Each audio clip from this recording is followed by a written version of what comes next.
Bonjour, aménagement, ajustement, compromis, changement, évolution.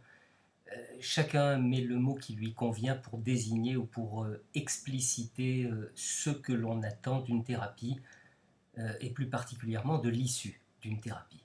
Alors personnellement, je vais conserver le mot que j'utilise le plus souvent et qui est celui d'arrangement, c'est-à-dire on fait au mieux, on fait avec ce qu'on peut, ce que l'on a, on s'arrange avec soi, avec son corps, avec ses symptômes, ses problèmes, avec les autres, avec la société dans laquelle on vit. Et vous comprenez sans doute déjà que le phénomène qui est à l'œuvre dans ce qui nous conduit à cet arrangement et qui nécessite une plus ou moins grande souplesse, une plasticité, c'est ce que l'on appelle notre faculté d'adaptation, notre adaptabilité.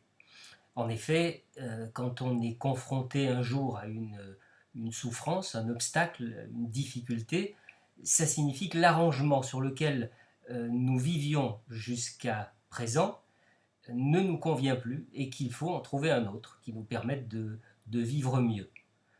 Or, à moins de ne rien vouloir changer en nous et autour de nous, à moins de ne vouloir poser aucun acte modificateur, il y a forcément adaptation parce que l'adaptation implique le mouvement.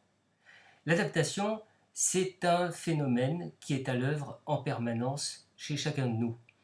Nous sommes à chaque instant confrontés à des stimuli, à des événements, à des pressions qui nous imposent une analyse des données nouvelles et une modification de très nombreux paramètres, qu'ils soient physiques, physiologiques, comportementaux, psychiques.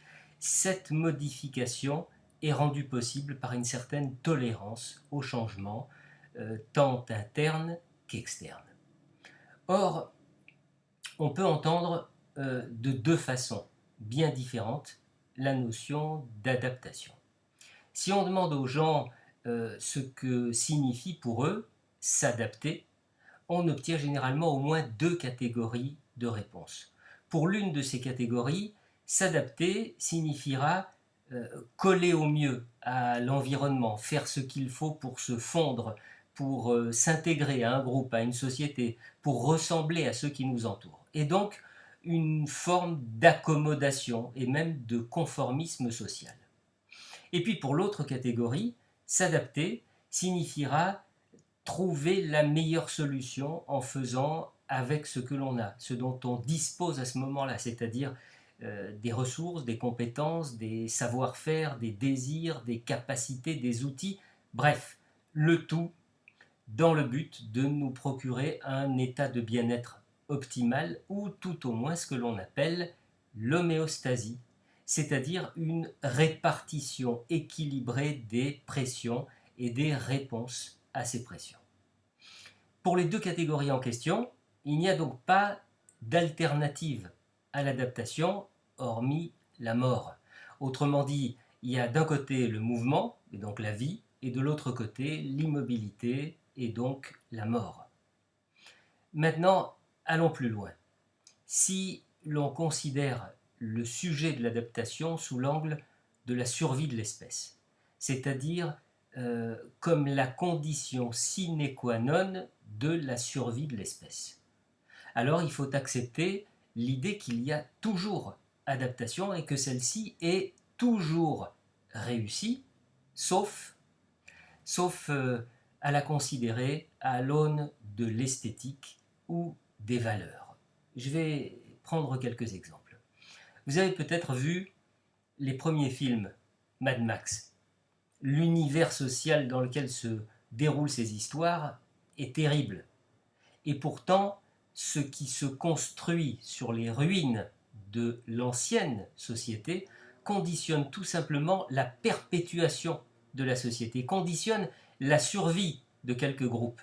L'adaptation, même si elle nous paraît d'une violence, d'une perversité, d'une injustice inouïe, cette adaptation est pourtant synonyme de survie de l'espèce au détriment des valeurs qui peuvent nous être chères.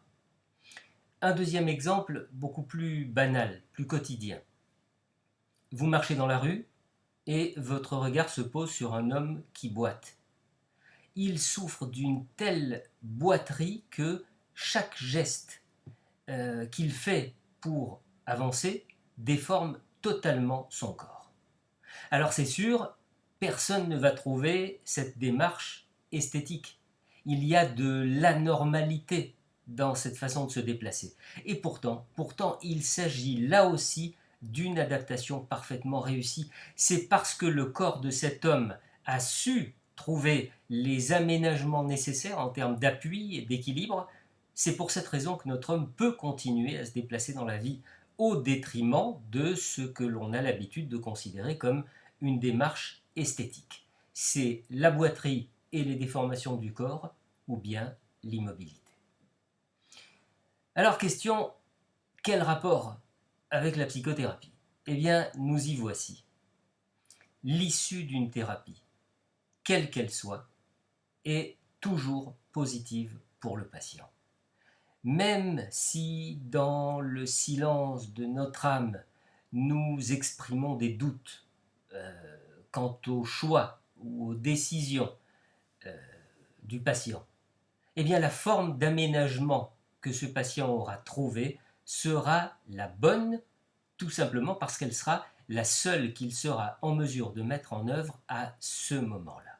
Qu'il se mette à boiter, qu'il divorce ou qu'il démissionne, ou même encore qu'il conserve son symptôme, eh bien il aura trouvé la solution idéale parce que la seule solution possible dans sa situation, ses circuits internes, son hydraulique personnelle rétabliront une homéostasie psychique optimale, optimale étant entendue comme ce qu'il y a de mieux en fonction des possibilités du patient et non pas en fonction du désir du thérapeute. À bientôt.